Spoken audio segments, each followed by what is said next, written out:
욱하고 화가 날 때 마음을 다스리는 법.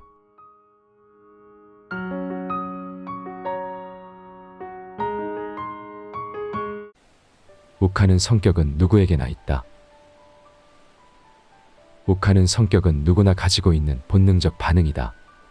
욱하는 성격은 인간의 뇌에서 감정을 조절하는 편도체와 관련이 있으며 사람들이 화를 내는 상황에서 뇌의 특정 부분이 활성화되는 것을 확인함으로써 이러한 반응이 생리적이고 자연스러운 현상임을 입증했다.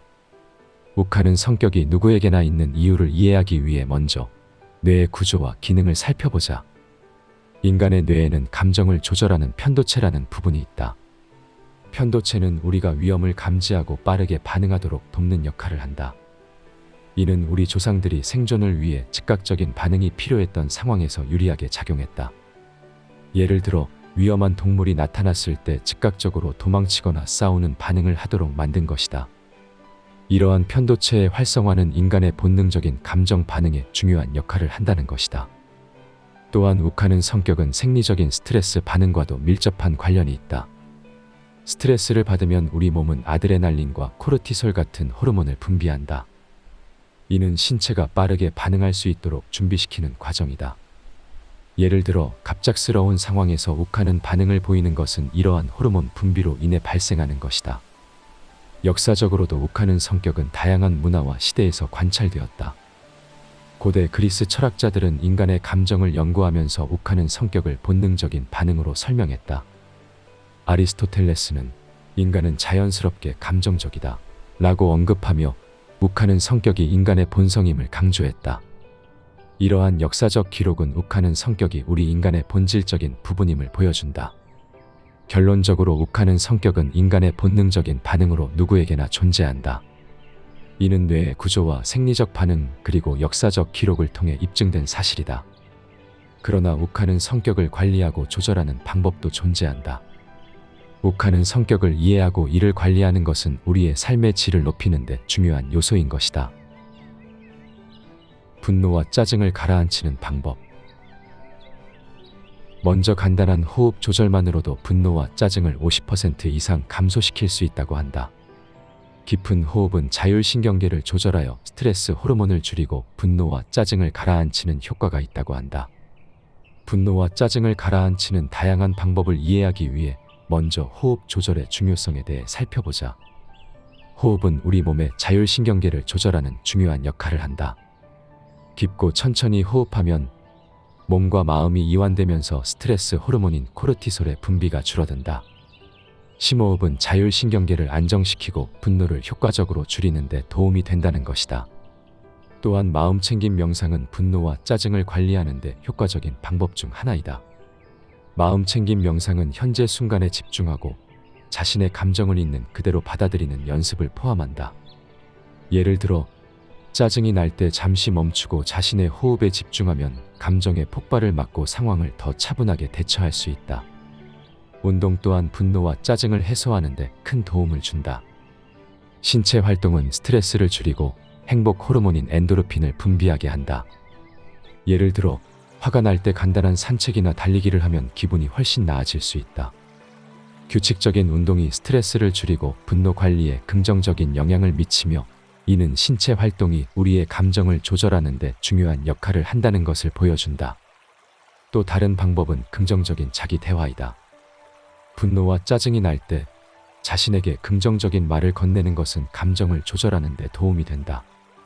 예를 들어 이 상황을 차분하게 해결할 수 있어 라고 자신에게 말하는 것은 분노의 폭발을 막고 더 이성적으로 상황을 대처하게 한다. 분노와 짜증을 가라앉히는 또 다른 효과적인 방법은 적절한 의사소통이다. 자신의 감정을 명확하고 차분하게 표현하는 것은 갈등 상황에서 매우 중요하다. 예를 들어 나는 이 상황이 매우 불편해 라고 솔직하게 말하는 것은 상대방에게 자신의 감정을 전달하고 문제를 해결하는 데 도움이 된다. 또한 충분한 휴식과 수면은 분노와 짜증을 줄이는 데 중요하다.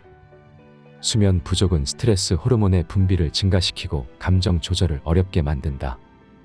예를 들어 충분한 수면을 취하면 다음날 더 차분하게 상황을 대처할 수 있다. 결론적으로 분노와 짜증을 가라앉히는 방법은 다양한 접근법을 통해 가능하다. 호흡 조절. 마음 챙김 명상, 운동, 긍정적인 자기 대화, 효과적인 의사소통, 충분한 휴식과 수면 등은 모두 과학적 연구를 통해 입증된 방법들이다. 이러한 방법들을 일상생활에서 실천함으로써 우리는 더 건강하고 평화로운 삶을 영위할 수 있다. 분노와 짜증을 관리하는 것은 우리의 정신 건강과 삶의 질을 높이는 데 중요한 요소이다.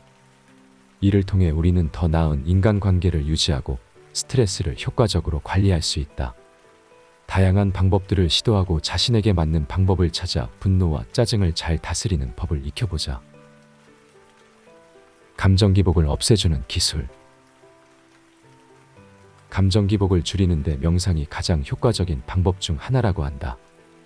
명상은 뇌의 구조와 기능을 변화시켜 감정 조절 능력을 향상시킨다고 한다. 명상은 우리의 뇌를 재구성하여 감정 조절을 돕는 강력한 도구이다. 예를 들어 하루 10분씩 명상을 하면 스트레스 호르몬인 코르티솔의 분비가 줄어들고 감정을 더 잘 통제할 수 있게 된다.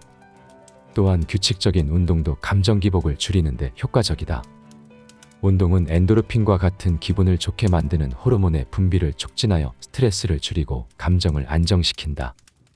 예를 들어 매일 30분씩 걷기나 조깅을 하면 우울증과 불안증을 줄이는 데 도움이 된다. 균형 잡힌 식단도 감정 기복을 조절하는 데 중요하다. 뇌의 기능을 최적화하려면 영양소가 균형 잡힌 식단이 필요하다. 예를 들어 오메가3 지방산이 풍부한 음식은 뇌 건강에 좋고 감정 안정에 도움이 된다. 따라서 생선, 견과류, 씨앗 등을 포함한 식단을 유지하는 것이 좋다. 수면도 감정 기복을 없애는 데 중요한 역할을 한다. 충분한 수면은 뇌의 회복과 재충전을 도와 감정을 안정시킨다. 예를 들어 하루 7에서 8시간의 충분한 수면을 취하면 다음날 감정이 더 안정되고 스트레스에 대한 저항력이 높아진다. 사회적 지원 시스템을 구축하는 것도 중요하다. 친구나 가족과의 긍정적인 관계는 감정을 안정시키는 데 큰 도움이 된다. 예를 들어 어려운 상황에서 친구와 대화를 나누면 스트레스가 줄어들고 감정이 안정된다. 결론적으로 감정 기복을 없애주는 기술은 다양한 접근법을 통해 가능하다. 이러한 방법들을 일상생활에서 실천함으로써 우리는 더 건강하고 안정된 감정을 유지할 수 있다. 감정 기복을 관리하는 것은 우리의 정신 건강과 삶의 질을 높이는 데 중요한 요소이다. 이를 통해 우리는 더 나은 인간관계를 유지하고 스트레스를 효과적으로 관리할 수 있다. 다양한 방법들을 시도하고 자신에게 맞는 방법을 찾아 감정 기복을 잘 다스리는 법을 익혀보자. 이를 통해 우리는 더 평화롭고 만족스러운 삶을 영위할 수 있을 것이다.